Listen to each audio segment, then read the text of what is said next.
السلام علیکم ورحمۃ اللہ وبرکاتہ۔ الحمد للہ رب العالمین والعاقبۃ للمتقین والصلاۃ والسلام علی رسولہ الکریم۔ محترم حضرات، ہم فکری ارتداد و تہذیبی ارتداد کے اسباب اور مسئلے کا حل، اس عنوان پر ہم آپ سے لگاتار بات کر رہے ہیں اور آج اس کا سیریل نمبر 15 ہے۔ ہم نے کل ایک بات کہی تھی، یہ اصل میں ہم جو شروع سے چل رہے ہیں تو ہم نے بتایا تھا کہ ایک وجہ فکری ارتداد کی ہماری ذات کے مسائل ہیں، اور دوسری وجہ بیان کی تھی کہ یہ جو مدارس اور عصری تعلیم کے نصاب ہیں یہ ایک سبب ہے، اور تیسری چیز جو ہے کہ کچھ پلاننگ کرنے والے کیا کر رہے ہیں، پلاننگ کر رہے ہیں، یہ ہم تیسرے پہ چل رہے ہیں۔ اس میں سے ایک پلاننگ یہ کی ہے کہ ایک تنظیم قائم کی گئی راشٹریہ مسلم منچ کے نام پہ، اور یہ اس میں جتنے لوگ ہیں سارے کے سارے مسلمان ہیں، اور ایسا نہیں کوئی چھپ کے، باقاعدہ RSS کے پروگرام میں یہ ہے کہ اس کی ایک جو ہے وہ شاخہ جس کو وہ لوگ کہتے ہیں، اس کی ایک ونگ جو ہے وہ اس نام پر ہے۔ تو یہ اس میں ہوتا یہ ہے کہ جو لوگ اسلام سے بیزار ہوتے ہیں وہ لوگ اس شاخہ میں کیا کرتے ہیں، اپنے آپ کو شامل کر لیتے ہیں۔ شامل کرنے کی بہت سی وجہ ہے۔ ایک یہ ہے کہ ان کو بڑا سپورٹ مل جاتا ہے، ایک RSS منظم تنظیم ہے تو اس کا سپورٹ ان کو مل جاتا ہے، اور اسلام سے پہلے سے بیزار ہیں، اور اسلام پر اعتراض کرنے کے لیے یہ گویا کہ ایک پلیٹ فارم ہے کہ جہاں سے اسلام پر اعتراض کیا جاتا ہے۔ تو سب سے پہلی بات تو یہ ہے کہ اب انہوں نے کیا کر رکھا ہے، مسلمانوں کو رجھانے کے لیے ہمارے مدارس کی طرح مدرسے بھی کھولتے ہیں۔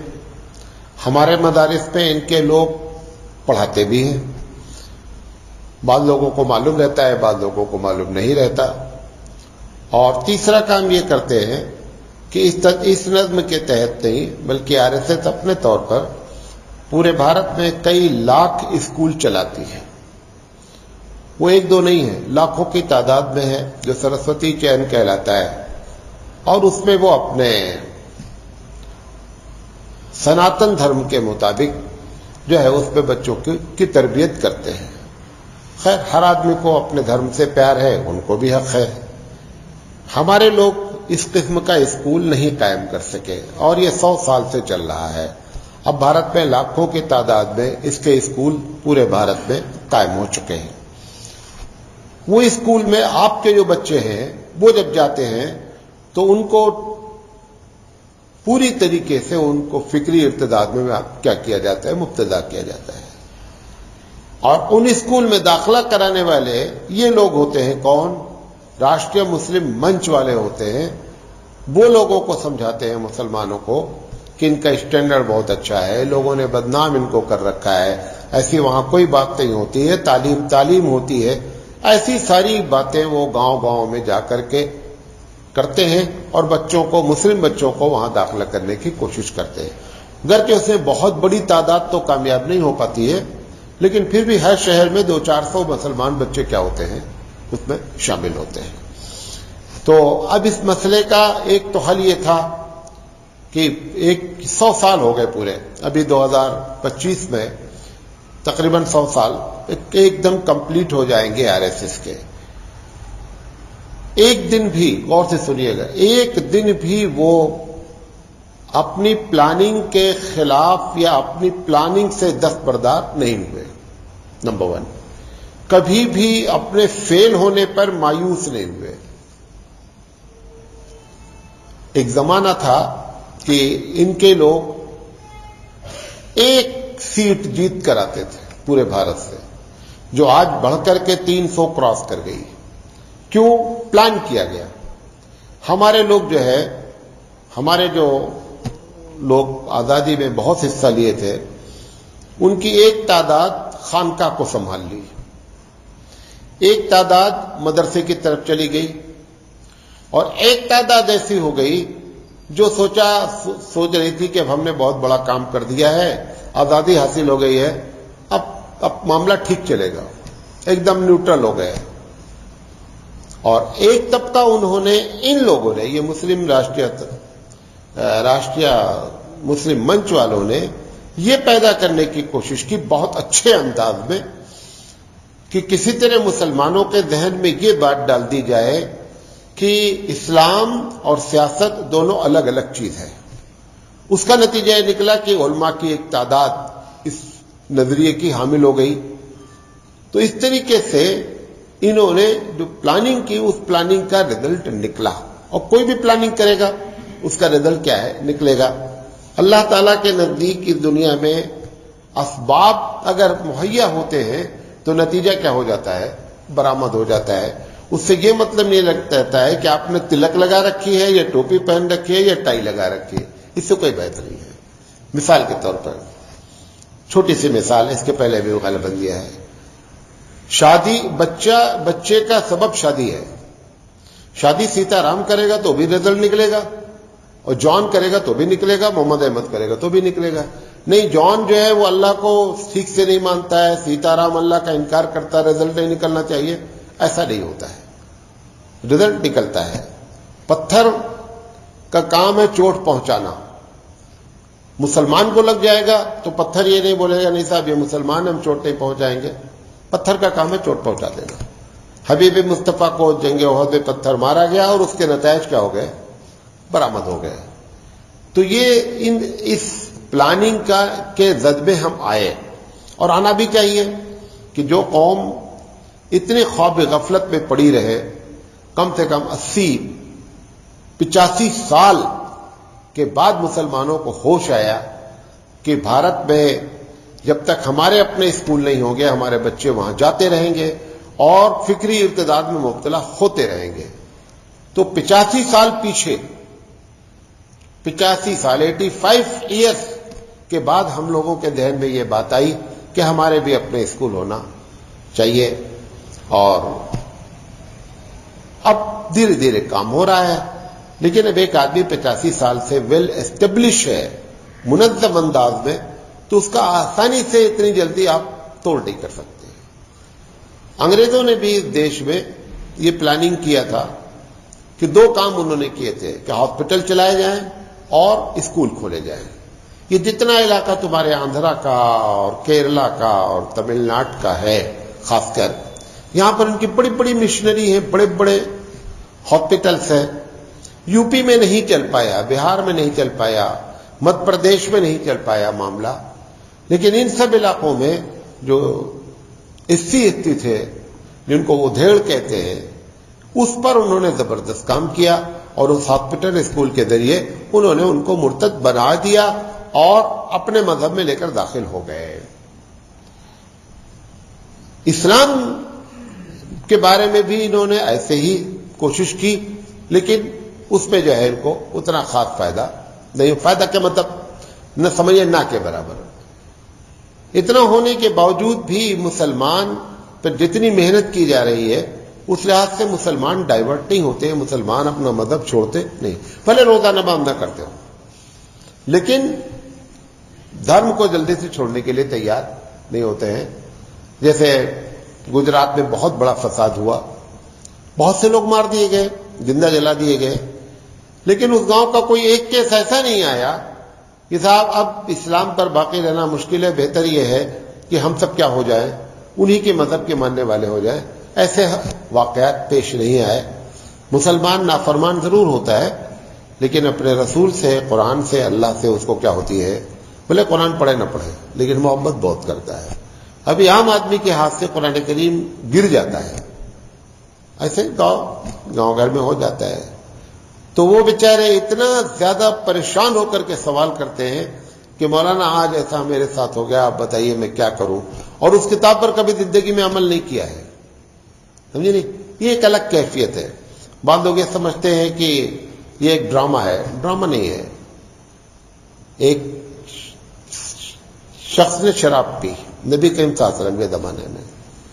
ایک مرتبہ سزا دی گئی، دوسری مرتبہ سزا دی گئی، تیسری مرتبہ جب سزا اس کو دی گئی شراب پینے پر، تو کچھ لوگوں نے کہا کہ یہ بہت منحوس آدمی ہے، اتنا اللہ کے رسول اس کو سمجھاتے ہیں اور سب کچھ اس کے باوجود پی لیتا ہے۔ جب اس کو منحوس کہا تو نبی کریم صلی اللہ علیہ وسلم نے فرمایا کہ اس کو اس طریقے سے نہیں کرو، کہو یہ اللہ اور اس کے رسول سے بڑی محبت کرتا ہے، منع کر دیا۔ کیا پتہ چلا؟ اللہ رسول سے محبت ایک الگ کالم ہے، اللہ رسول کی بات ماننا ایک الگ کالم ہے۔ ہم جھٹکے میں یہ بول دیتے ہیں کہ اگر آپ محبت کرتے ہیں تو جب تک اطاعت نہیں کریں گے محبت نہیں مانی جائے گی، لیکن عقیدتاً تو محبت کیا رہتی ہے؟ موجود رہتی ہے۔ مثال دیتا ہوں، ایک آدمی کی اپنے والدہ سے بات چیت بند ہے، بات نہیں کرتے، بہت سے لوگ ہیں، سینکڑوں لوگ ہیں، امی ابو سے بات نہیں کرتے، لڑائی ہے، 36 کا آنکڑا ہے۔ ایسے شخص کی والدہ کو اگر کوئی آدمی گالی دے دے تو اس کو غصہ نہیں ہونا چاہیے، کیونکہ اس کی تو پہلے سے لڑائی ہے۔ لیکن اگر کوئی آدمی اس کی والدہ کو گالی دے دے تو اس کا پارا جو ہے کیا ہوتا ہے؟ گھوم جاتا ہے، حالانکہ والدہ سے 36 کا آنکڑا ہے۔ تو اطاعت الگ چیز ہے، اپنے والدہ کا نافرمان بچہ صحیح، اس کا یہ مطلب نہیں ہوتا ہے کہ ان کو گالی دی جائے تو ہم کو غصہ نہ آئے، بات میری سمجھے؟ ایسے ہی مسلمان ہے۔ تو بہرحال اس میں اتنا یہ کامیاب نہیں ہوئے، لیکن ہے بہت بڑی پلاننگ۔ اب اس کا مسئلے کا حل کیا ہے؟ سب سے پہلی چیز تو یہ ہے کہ ایک بڑی تعداد مسلمانوں کو معلوم ہی نہیں ہے کہ RSS کے پاس بھی ایسی کوئی کیا ہے شاخہ موجود ہے جس میں مسلمان شامل ہیں۔ تو سب سے پہلے تو اس بات کی ضرورت ہے کہ اس کا تعارف کرایا جائے، انٹروڈکشن کرایا جائے کہ کیا ہے یہ، کب سے بنی ہے تنظیم، کیا ان کے مقاصد ہیں، کس کس انداز میں کام کرتے ہیں۔ تو ہمارے بچوں کو اگر وہ لے کر کے جانے لگیں گے کسی اسکول میں داخلہ کرانے کے لیے تو ہم ایک مرتبہ کیا ہو جائیں گے؟ الرٹ ہو جائیں گے، سمجھ جائیں گے کہ معاملہ خطرناک ہے۔ لیکن اگر آپ سے ان کا تعارف ہی نہیں ہے تو نتیجہ یہ نکلے گا کہ آپ سمجھیں گے کہ یہ بھی جو ہے مسلمان ہیں اور اچھے ہیں، لہذا اس میں آدمی پھنس سکتا ہے۔ تو مسئلے کا حل یہ ہے کہ اس کو تعارف کرایا جائے۔ نمبر 2، اس میں جو لوگ شامل ہوئے ہیں وہ اکثر و بیشتر ایسے لوگ ہیں کہ جو گاؤں میں ایسے علاقوں میں رہتے ہیں جہاں پر نہ مسجد ہے، نہ مدرسہ ہے، نہ کلبہ ہے، نہ نماز ہے، کچھ نہیں ہے۔ ایسے لوگوں پر محنت کر کے انہوں نے کیا کر دیا ہے کہ اپنی شاخہ میں ان کو کیا کر لیا؟ شامل کر لیا ہے۔ تو لوگوں کو بتایا جائے کہ ان کے شامل ہونے کی وجہ کیا ہے کہ ان کو اپنے مذہب کے بارے میں معلومات ہی نہیں ہے۔ ایک بات اور بریکٹ کی بتاتے چلیں، ابھی کل کی بات ہے، ایک صاحب نے کہا کہ مولانا صاحب صحیح حدیث ہے کہ اللہ کے رسول صلی اللہ علیہ وسلم نماز میں رفع الیدین کرتے تھے، تو کیا میں رفع الیدین شروع کر دوں؟ تو ہم نے کہا کہ پہلے یہ طے کر لو کہ اب تک جو نہیں کرتے تھے وہ غلط ہے، یہ طے کر لو، اس کے بعد پھر اس پر تحقیق کر لو کہ صاحب کرنا ہی صحیح ہے۔ تو ان دونوں کے لیے آپ کو اسکالر بننا پڑے گا، ایک عالم بننا پڑے گا کہ اب تک ہم نے جو کچھ کیا غلط کیا ہے، اب تک جو کچھ کیا غلط کیا، اب جو میں نے جانا ہے یہ کیا ہے؟ صحیح ہے۔ کیونکہ اگر آپ ایسے ہی بدلتے رہیں گے، کل ایک آدمی کرسچن آ کر کے اپنی بات بولے تو آپ کہیں یہ بات بہت صحیح ہے، تو کل کرسچن ہو جائیں آپ۔ تو سب سے پہلی چیز یہ ہوتی ہے کہ آپ جو عمل کر رہے تھے اس پر تحقیق کر لیں کہ ہم غلط تھے یا صحیح تھے۔ ایسے ہی جن لوگوں کو یہ پلٹتے ہیں ان لوگوں کو پہلے سوچنا چاہیے، کیونکہ بیچارے جانتے نہیں کہ ہم نے اب تک جو کچھ کیا وہ غلط کیا کیا، یہ انہوں نے جو نیا آئیڈیا دیا ہے یہ آئیڈیا صحیح ہے۔ اگر آدمی پہلے والے پر تحقیق کر لے گا تو اس کو خود بخود معلوم ہو جائے گا کہ ہم سے غلطی ہو رہی ہے یا یہ غلطی نہیں ہو رہی ہے۔ ایسے ہی لوگ کیا کرتے ہیں، ایک ایک حدیث پا کر کے اور پھر اس کے پیچھے جو ہے پڑ جاتے ہیں اور مسئلہ اپنی طرف سے بیان کرنے لگتے ہیں۔ تو اس بات کی جو ہے وہ نشاندہی کی جائے۔ دوسری چیز ہوتی ہے کہ اس میں لوگ بکے ہوئے لوگ ہیں سب، یہ جو بتایا میں نے راشٹر مسلم منچ کی شاخہ، اس میں جو لوگ شامل ہیں، ایک بڑی تعداد کی وجہ کیا ہے؟ پیسے ہے، پیسے سے خرید دیا گیا ہے۔ اور ان کے یہاں جو بڑے اہم لوگ ہوتے ہیں اپنے لحاظ سے بہت اچھا کرتے ہیں، اس لحاظ سے شادی نہیں کرتے ہیں، شادی نہیں کرتے ہیں۔ وجہ کیا ہے؟ شادی کریں گے تو رشوت لیں گے، شادی کریں گے تو بچے ہوں گے تو ان کی فکر ہوگی، لہذا یہ کہتے ہیں کہ ہم نے اپنی شادی سنگ سے کر دی ہے، یعنی اپنی تنظیم سے اپنی شادی کر دی ہے، لہذا شادی نہیں کرتے ہیں۔ اور شادی کرنے بھی لیتے ہیں تو چھوڑ دیتے ہیں، جیسا ابھی آپ کے سامنے موجود ہے، شادی بھی ہے اور شادی نہیں بھی ہے۔ اب جب ہمارے جیسے بھاگوت جی ہیں، یہ بھی شادی شدہ نہیں ہے، اٹل بہاری واجپئی تھے، یہ بھی شادی شدہ نہیں تھے۔ جتنے بھی سنگھ کے اصل لوگ ہیں وہ کیا کرتے ہیں؟ وہ شادی نہیں کرتے، اور شادی نہ کرنے کا مقصد کہ ہم ساری طاقت، سارا پیسہ، ساری صلاحیت کس میں لگا دیں؟ اپنی تنظیم میں لگا دیں۔ تو اس میں جو لوگ شامل ہوتے ہیں وہ بکے ہوئے لوگ ہوتے ہیں اور ان کو خرید لیا جاتا ہے۔ یہ ایک تیسری وجہ ہے جو باہر سے فکری ارتداد میں ملوث کرتی ہے۔ چوتھی وجہ انہی کی تنظیم ہے، جیسے آپ لوگ بار بار سوشل میڈیا پہ سن رہے ہوں گے کہ انہوں نے کہا کہ کوئی اگر آپ ہندو جو ہے وہ اگر غیر مسلم لڑکے سے شادی کر لے گا تو اس کو گھر دیا جائے گا، تو اس کو اتنے پیسے دیے جائیں گے، اس کو نوکری دی جائے گی۔ یہ بڑی افواہ پھیلاتے رہتے ہیں، اور اس میں جو ہے چونکہ اصل میں آدمی کی سب سے بڑی پرابلم ہوتی ہے پیٹ۔ اگر آپ اس کی پیٹ کی سمسیا حل نہیں کریں گے تو پھر وہ کسی کام کا نہیں رہ جاتا بندہ۔ سب سے پہلے اس کا پیٹ کا مسئلہ حل ہونا چاہیے۔ وہ کیا کرتے ہیں؟ وہ ساری لالچیں اس نوجوان کو دے کر کے کہ تم اگر پھنسا لاؤ گے، اور ایسا نہیں کوئی چھپی بات ہے، باقاعدہ سوشل میڈیا پہ ان کی تقریریں تک آتی ہیں کہ تم جو ہے وہ یہ کہو کہ تم یہاں آ جاؤ گے تو تم کو یہ ایڈوانٹیج ہے۔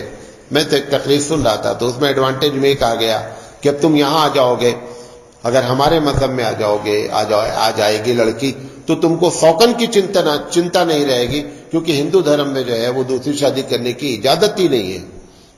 ہندو دھرم والا زیادہ دوسری شادی کی عبارت میں، دھرمندر ہندو ہیں، ہیما مالنی بھی ہندو ہیں، اور ہیما مالنی دھرمندر کی دوسری بیوی ہے۔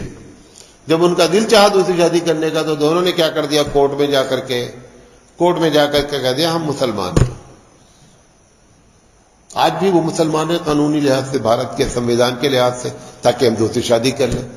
کچھ لوگ ایسے ہیں جو دوسری اپنا رکھے ہوئے ہیں، شادی کیے ہی نہیں ہے، شادی کر لیتے ہیں تو نقصان یہ ہو جاتا ہے کیونکہ مسلمان کے علاوہ کسی کو، یہاں ہندو کو دوسری شادی اگر وہ کر لے تو اس کے آدھار کارڈ میں اس کے شوہر کا نام نہیں لکھا جا سکتا، کیونکہ شوہر مانا ہی نہیں جاتا ہے۔ تو نتیجہ یہ نکلتا ہے کہ بیوی کی حیثیت سے ان کو استعمال بھی کیا جاتا ہے، اور کوئی بھی ان کو حقوق میں سے کوئی حق ملتا ہی نہیں ہے۔ بھئی کم سے کم مسلمان دوسری کر لیتا ہے، صحیح کرتا ہے غلط کرتا ہے وہ ایک الگ ٹاپک ہے، لیکن کرنے کے بعد وہ بیوی کو کیا ہو جاتا ہے؟ پورا حق ہو جاتا ہے، وراثت میں حصہ پاتی ہے۔ پینشن اگر ملنے لگی تو پینشن، اگر اس کا انتقال ہو گیا تو پینشن دو بیویوں میں ڈیوائیڈ ہو جاتی ہے۔ یہ ساری کیفیت ہوتی ہے۔ تو غربت ایک وجہ ہے کہ جس پر انہوں نے محنت کیا، اور اس میں شادی کا جھانسا بھی ہوتا ہے، پیسے کی بات بھی ہوتی ہے، کم سود پر۔ اب یہ سب جتنا آپ کے بائیں سائڈ پہ جتنی آبادی ہے مسلمانوں کی، اس میں بڑی بڑی تنظیمیں لگی ہوئی ہیں، اور ہماری مسلم بہنوں کے گھر میں آتی ہیں، بیٹھتی ہیں، تمہارے کیا مسائل ہیں، 1000 2000 5000 ایسے ان کو قرضہ کیا کرتی رہتی ہیں، بانٹتی رہتی ہیں۔ اچھا اس کا مسئلہ حل ہوتا ہے تو لہذا اس کو روزہ نماز والے جب کوئی بات کرتے ہیں تو اس کی پرواہ بھی نہیں کرتے، کیونکہ ان کا مسئلہ ہے، پیٹ کا مسئلہ ہے، لہذا وہ ادھر ڈائیورٹ ہو جاتے ہیں۔ اب ان سب مسئلے کا حل کیا تھا؟ ابھی دیکھیے میں ایک پروگرام میں گیا تھا میسور، تو میسور میں مسجد والوں نے 10 مسجد والوں نے مل کر کے ایک کمیٹی بنائی، اور کمیٹی بنا کر کے انہوں نے ان چیزوں کو محسوس کیا۔ انہوں نے کہا کہ یہ جو ارتداد ہو رہا ہے تو اس کی وجہ غربت ہے، تو ایک تو معاملہ غربت کی وجہ سے اگر بیمار ہو جاتے ہیں تو مسئلہ کھڑا ہو جاتا ہے، غربت کی وجہ سے بچے کو پڑھا نہیں پاتے ہیں، اور غربت کی وجہ سے سود کا پیسہ لیتے ہیں۔ تو مسجد والوں نے طے کیا، یہ ہر مسجد کو کرنا چاہیے، مسجد والوں نے طے کیا کہ ہم 10 لوگ 10 مسجد والے مل کر کے ایک اچھا سا ہاسپٹل مسلمانوں کو چلائیں گے، کوئی بھی آوے ہم، لیکن مسلمانوں کو اس میں ترجیح دیں گے۔ نمبر 2، ہر 10 مسجد والا اپنا ایک کالج چلائے گا، اور ہر 10 مسجد والے چھوٹے چھوٹے قرضے بغیر سود کے اپنے اپنے محلے میں دیتے رہیں گے۔ تو وہ جس وجہ سے وہ ڈائیورٹ ہو رہے تھے، ادھر ادھر جا رہے تھے، وہ تینوں چیز پہ کیا جا سکتا ہے، کنٹرول کیا جا سکتا ہے۔ لیکن آپ نے مسجد کا نام دے رکھا ہے صرف سجدہ کرنا۔ اللہ کے رسول صلی اللہ علیہ وسلم کے زمانے پر مسجد کے رول جو تھے اس رول پر لے کر آ جائیے مسجد کو، تو مسئلہ کیا ہو جائے, حل ہو جائے. ابھی میرا جو ٹاپک تھا وہاں کہ مولانا چھوٹے چھوٹے لون بغیر سود کے قرضہ کیسے دیا جائے, کیا ترکیبیں ہو سکتی ہیں. تو ان کو میں نے کئی آئیڈیاز دیے کہ آپ یہ کر سکتے ہیں, آپ یہ کر سکتے ہیں, اس طریقے سے کر سکتے ہیں. تو پوری تقریر کیا میں نے 30 منٹ کی کہ اتنے سسٹم ہیں, اور ہم نے کہا کہ یہ سب ہم 15-20 سال سے آلریڈی ہم اپنی تنظیم کے ذریعے گاؤں میں ان کو استعمال کر رہے ہیں. ایک چھوٹی سی مثال بتاتے ہیں, اسی پہ بات ختم کرتے ہیں.